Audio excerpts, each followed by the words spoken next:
Hi Virgo! Welcome po sa ating channel. Ito ang inyong daily kabay-tayo reading for March 18, 2025. Please be reminded kung naka-resonate kayo, comment down. Kung hindi ka naka-resonate, ibigay niyo po sa iba kasi channel reading po ito. This is for you Virgo ngayong March 18, 2025.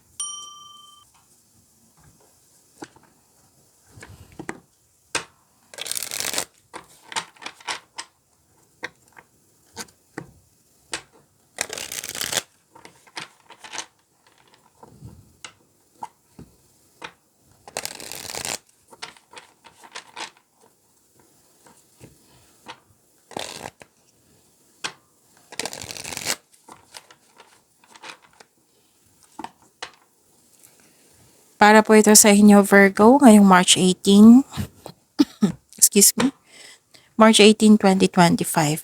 Maraming salamat po sa inyong patuloy na suporta at maraming salamat din po sa mga hindi nag-skip ng ads. Gamitin ang reading na ito bilang gabay lamang. Sa mga hindi pa nag-subscribe, subscribe na po kayo at click bell notification para malaman nyo na may bago tayong video. Para sa mga gustong magpa-reading po, may lumabas dyan sa screen nyo ngayon. Panoorin nyo po at sundin ng instruction. Spirit Guide, mga ganap po para kay Virgo ngayong March 18, 2025.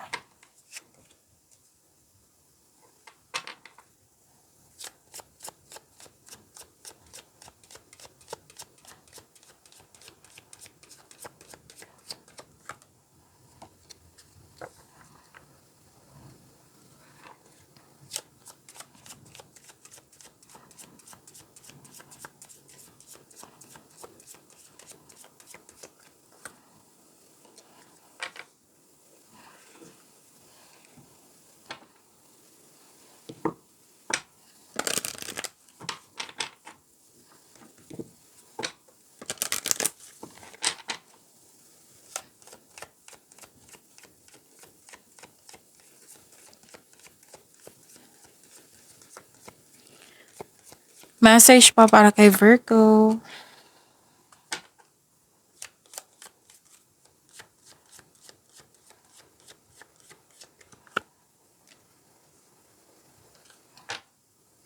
Okay, Virgo, ngayong March 18, 2025, may nakita ko ditong success, happiness, and success, happiness, and positive outcome. At may abundance and love is blooming dito. Pwede nakatanggap kayo ng regalo or tulong. May nakita ko dito na nag-usap yung magkakapatid. And may ganap na excited kayo. At wag po daw kayo maniwala agad sa chismis. Alamin nyo muna kung totoo ba yan or hindi. So may parating na blessing sa inyo. A fiery climax approaches. And bring love. Oh, okay. And bring love into the situation.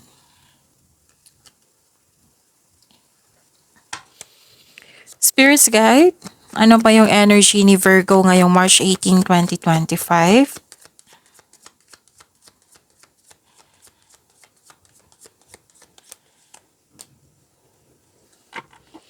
And the clarification of this card po.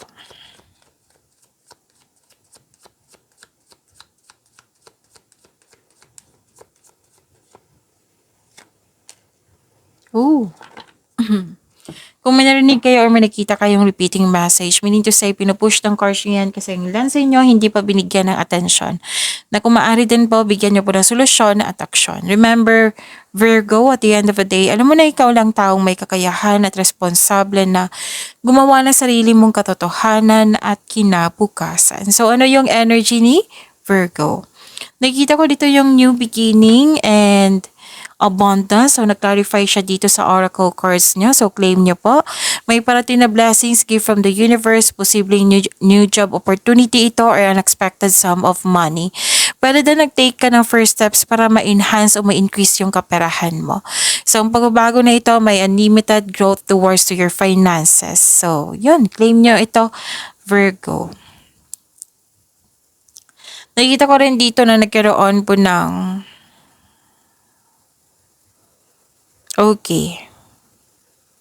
mag-build po daw kayo ng konkretong plano. This is abundance also eh. Dalawang card na po nagsabi dito at isang card. So, tatlo na. So, claim nyo ito.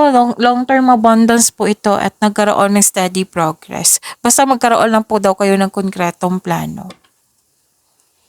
Spirits guide, career and money po ni Virgo ngayong March 18, 2025.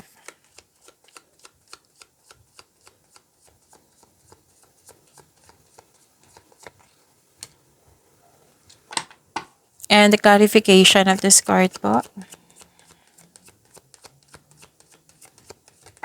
Oops.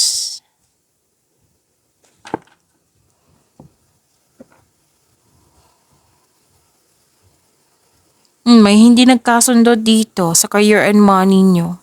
Nalilito ka sa paggawa ng desisyon, may hindi nagkasundo, may failure connection sa isang tao. Hindi nagkaroon ng balance sa inyong connection or yung tao naging dependent sa'yo.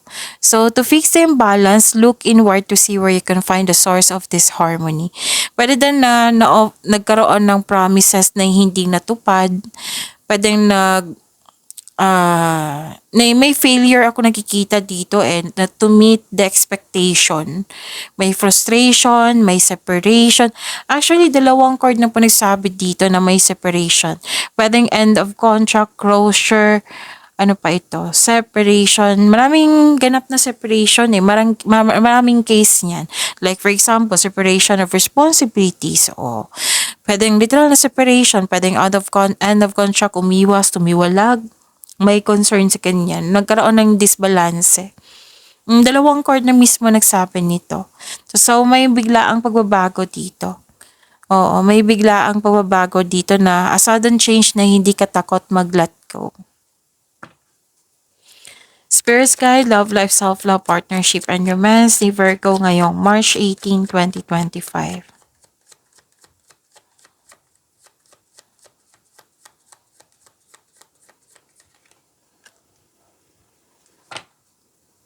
And the clarification of this card po.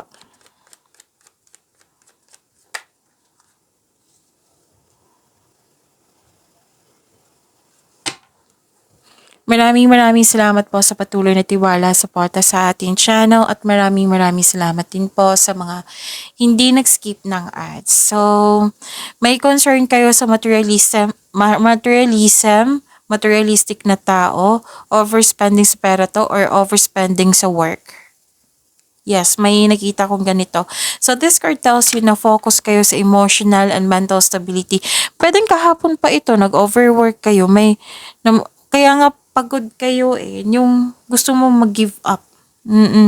So sabi ng card dito, mag-focus po daw kayo sa emotional and mental stability. You need to relax and listen to your intuition.